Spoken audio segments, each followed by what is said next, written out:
ازيكم يا شباب، عاملين ايه؟ يا رب دايما تكونوا بخير. هديلك شويه نصايح كده تبدا بيها سنه تالتة علشان تبدا بدايه صح، وهجاوبك على شويه اسئله زي مثلا: هو انا لو ما جبتش مجموع مثلا في اولى ثانوي وتانية ثانوي او السنوات اللي قبل كده، هو انا اقدر فعلا ان انا احقق حلمي واجيب مجموع عالي في سنه تالتة؟ طب هي سنه تالتة دي صعبه؟ طب ايه المواد اللي انا ذاكرها في سنه تالتة علشان تفرق معايا؟ وحوار الصحاب والسوشيال ميديا هكلمك عن كل ده، ولو في سؤال انا ما قلتوش اكتبولي في الكومنتات وانا هرد عليك برضه. وهقول لك على غلطة انا وقعت فيها في نفس الوقت ده كده من ثانوية عامة، ما انصحكش ابدا ان انت تعمل كده. خلينا نبدأ باول سؤال. مثلا انا عايز ابدأ ثانوية عامة، ابدأ ازاي واعمل ايه؟ صلى على النبي. تبدأ امتى؟ البداية تبقى مع المدرس. يعني امتى؟ في شهر 8، اول 8 او اخر 7 بيبدأوا في الاسبوعين دول كده. تمام. طب انت عايز تذاكر مواد من ثانوية عامة علشان تحسن نفسك، تذاكر ايه؟ بص، عندك العربي وعندك الانجليزي. اشمعنى دول؟ هقولك. الانجليزي احفظ كل الكلمات اللي تيجي قدامك، والجرامر. يعني عندك برضو العربي النحو ذاكره، والقراءة والنصوص، كل الحاجات دي اهتم بيها. ليه؟ لان دول لغات، عربي او انجليزي دول لغات، واللغات بتبقى مواد تراكمية. يعني ايه؟ يعني كل اللي انت خدته من النحو اللي انت خدته يعني مثلا من اولى اعدادي لحد تانية ثانوي هتاخده في تالتة كله. فانت لما بتراجع هنا كانك بتراجع اصلا على القديم. يعني انت مش محتاج حتى ان انت تروح تاخد كورسات او كده. يعني حوار ان انت كان في برضه حد بيسأل هو اخد كورسات ولا لا؟ لا، انت مش محتاج كورسات، انت هتذاكر مواد وحاجات انت اصلا واخدها. طب خلينا نرجع لسؤالنا الاولاني اللي هو ابدأ ثانوية عامة امتى.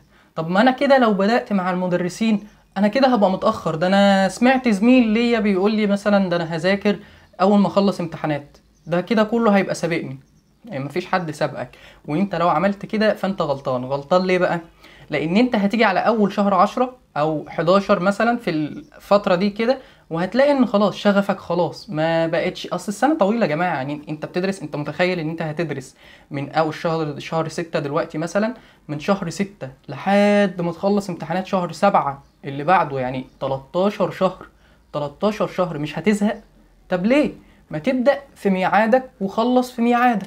فانا قلت لك لو عايز تحسن من مستواك عندك العربي والانجليزي، احفظ الكلمات والجرامر، وبرضه في العربي النحو كله بالكامل اللي انت خدته في تانية ثانوي اولى ثانوي، اسمع على يوتيوب.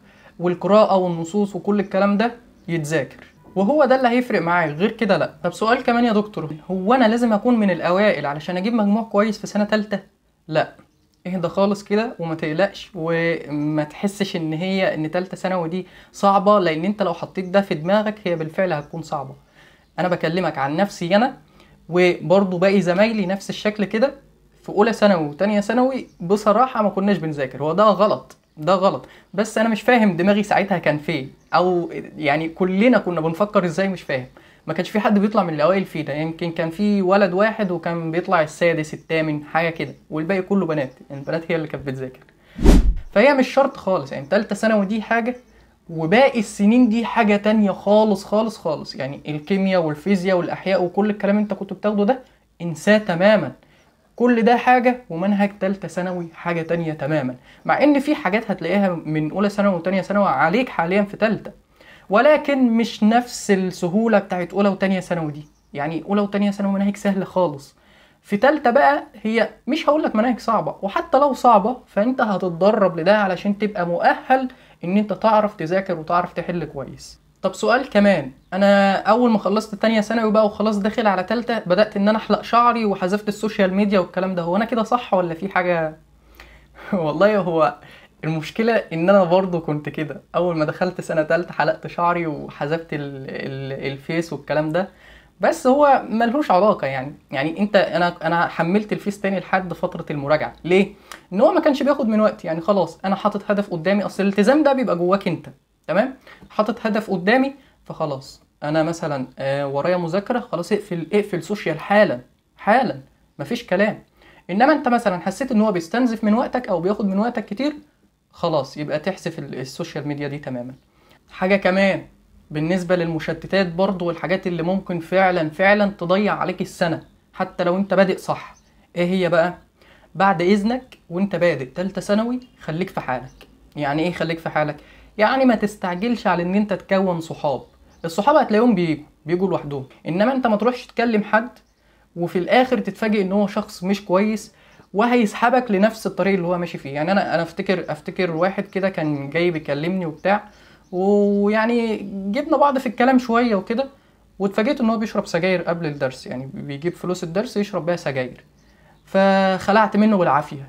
فقدامك اهو، بقول لك من قبل ما تبدا السنه مالكش دعوه بحد، اركن زمايلك واصحابك حتى اللي انت تعرفهم، اركنهم دلوقتي السنه دي بس، يعني السنه دي بس. وبعد كده يا سيدي لما تخلص ثالثه ثانوي يبقى شوف اللي وراك، شوف زمايلك وكلم صحابك وقرايبك وكل اللي انت عايزه. طب هنا بقى اهم نصيحه، بس في للولاد وفي للبنات. خلينا نبدا بالولاد. اهم نصيحه فعلا في الفتره دي، انزل شغل. ليه؟ الغرض مش مادي تماما، انا عايزك تنزل شغل، وشغل صعب، يعني شغل فيه تعب. طب ايه الغرض من ده؟ الغرض من ده ان انت لما تبدأ السنة فعلا وتبقى شايف والدك ووالدتك بيدفعوا دم قلبهم علشانك، وفي غيرك من زمايلك اللي بعد تالتة اعدادي، في اللي راح صنايع واللي راح زراعة واللي راح تجارة، الناس دي اصلا بتشتغل مش بتروح غير على الامتحانات. فانت دلوقتي انت بتبقى قاعد في مكانك، اكل وشرب ونوم ومذاكرة، انت بتعملش اي حاجة في اليوم غير ان انت بتذاكر. فانت حرفيا عايش ملك. انا عايزك حالا تقفل الفيديو، وانت كمان تقفلي الفيديو، وتروحي حالا لوالدك ولوالدتك تبوسي على راسهم وعلى ايديهم وعلى رجلهم كمان، لان الناس دي تعبت وفعلا تستحق وهيتعبوا معاك. يعني انت تخيل مثلا والدك يديلك بال1000 جنيه كده في الاول خالص، يقول لك خد هات مذكرات، خد احجز دروس، خد احجز مراجعات، خد. طب هو فين دخل البيت من ده كله؟ يعني فين اللي هيتصرف للبيت؟ فين بقى حق اخواتك فين؟ فانت لازم تراعي النقطة دي، ان اهلك عايزين مصلحتك، وشوف قد ايه هما بيتعبوا علشانك. وفي غيرك متمرمط وقدك وفي سنك يتمنى ان هو يقعد القعدة بتاعتك دي ويذاكر، او حتى تجيله فرصة التعليم. تمام؟ فدي كده كانت نصيحتي للشباب. نصيحتي بقى للبنات، انا مش هقولك روحي اشتغلي، بس فكري. في اولياء امور بيبقى تفكيرهم ايه؟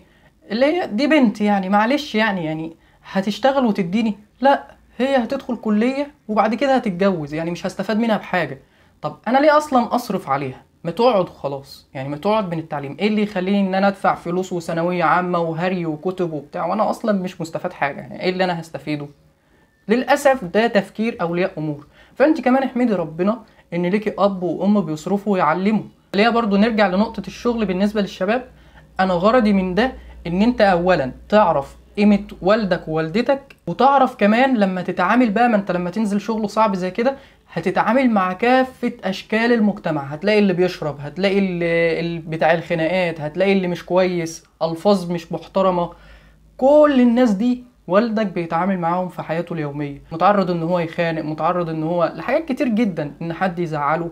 بس بالرغم من كل ده مكمل علشان خاطر ان عنده بنته او ابنه بيتعلم في الثانوية. فانت لازم تكون مقدر ده. طب ايه بقى الغلطة اللي انا وقعت فيها؟ كل الحاجات اللي انا قلتها لكم دي للاسف وقعت فيها. ليه؟ لان انا ما كنتش لاقي اللي يوجهني. انا كنت عايز حد يعني لسه مخلص ثانوية ويقعد ينصحني زي ما انا ما بنصحكم كده. تمام؟ فانا وقعت في الفخ اللي هو ان انا صاحب شخص مش كويس. بس انا صلحت الموضوع ده يعني، وبدأت ثانوية في ميعادي. بس للأسف برضو ما ذاكرتش عربي او ما ذاكرتش انجليزي كويس، فده كان برضو مشكل عبء شوية. او كانت مع ان الانجليزي سهل والعربي سهل وجايب فيهم مجموع كويس، بس كان ممكن يسهل عليا الدنيا اكتر. وكنت فاكر زيك كده برضو ان انا لو ما جبتش مجموع مثلا في تالتة اعدادي او اولى ثانوي وتانية ثانوي فانا مش هقدر ان انا اجيب مجموع في سنة تالتة. بس الحمد لله. يعني الفيديو خلص لحد هنا. انا سايب لك زرار اللايك والاشتراك تحت الفيديو، فدوس عليهم وامشي. مع السلامة.